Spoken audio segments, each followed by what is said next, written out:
Now we also have convex mirrors, where convex mirrors, we remember that the outside is what's smooth. So the object and the light are all on the left side of it, but the mirror itself is curved on the inside. And so for this, the focal point is at -1/2 of r. Negative meaning that it's virtual, right? It's inside or behind the mirror, and it's half of the center of curvature c. And that's because if you have these parallel light rays that are coming towards the convex mirror, when they reflect off of that mirror following our law of reflection, they will appear to be coming from this focal point F. So it's the exact opposite as our concave mirror, but instead of reflecting and converging, they reflect and diverge. And so they produce this virtual image at the focal point. Virtual again, meaning why we have that negative there with the focal length. So for drawing our rays, we're going to follow a similar procedure, but the key is that our focal point and our center of curvature are now off to the right. So ray 1 will initially be parallel to the principal axis, and then it will appear to be coming from this focal point. So it's going to reflect outward as though it was coming from that focal point.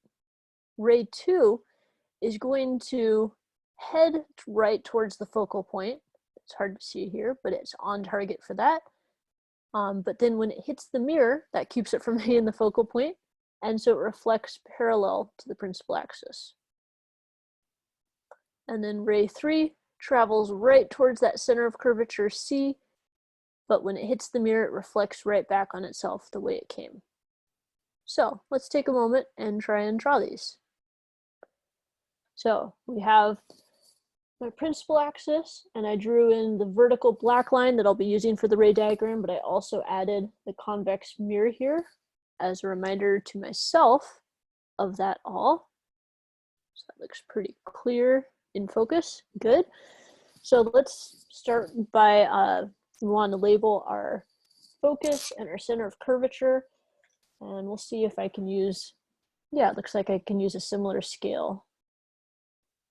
Maybe I'll try it with 10 and 20 actually. So I'm putting a focal point at 10 centimeters away, and the center of curvature then at 20.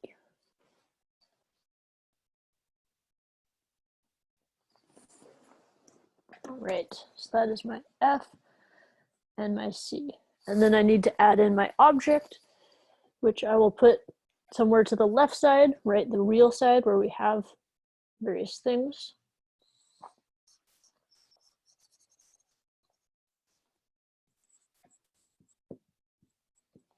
So there we have my object, and now we can go through and draw the rays. So ray 1, again, starting out parallel to the principal axis, and I'm going to draw it all the way to this vertical line, not to the curved one I drew, because I don't trust that my curved line is actually very accurate.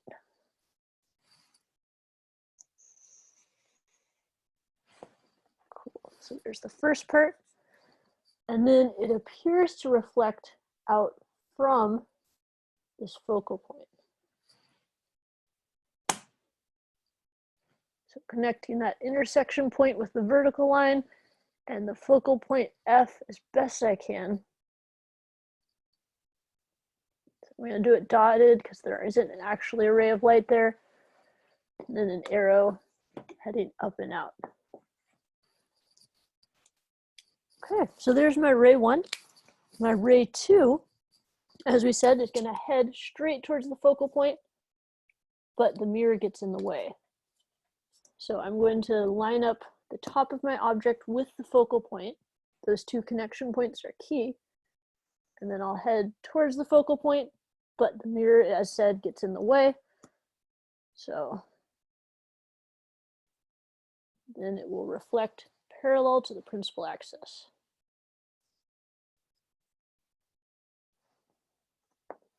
So this is my ray number 2. And we notice that these two rays coming off are diverging. They're pointing in totally different directions. So this is going to be a case where we have to look at where they appear to be coming from.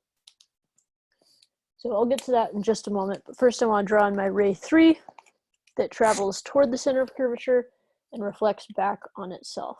So this one is all along C. I wish I had a longer ruler here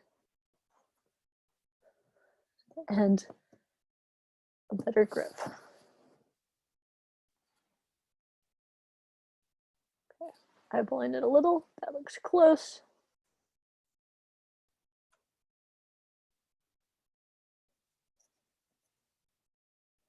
So continuing to see, and then when it hits the mirror, it will reflect back on itself. And so it'll keep traveling in that direction.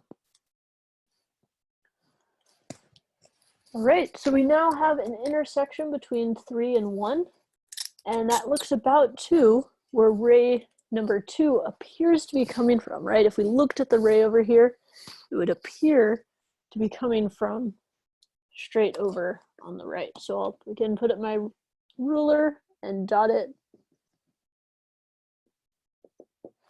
So where it appears to be originating. And now we're looking in really good shape because we have a nice intersection point here. So that intersection point is our image. And we could measure, again, all of these distances out. We can measure the distance from the object to the mirror. That's probably one that we took into account, d sub o. We can measure the image distance. We can even measure the height of each of these.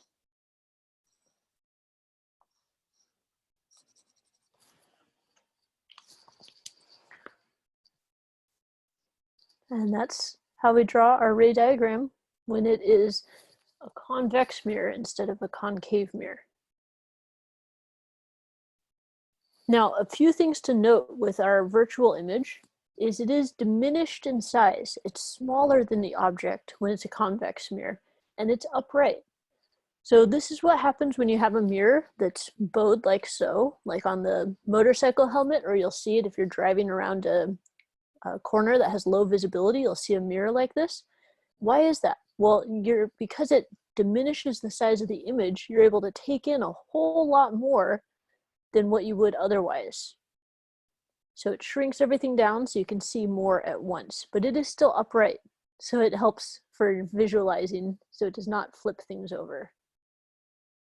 Right, and so that's a good point to wrap up on how we draw ray diagrams for convex mirrors and the type of images they form. Next time, we'll take a look at the mirror equation and how that can also help us predict what sort of images will form. Stay tuned.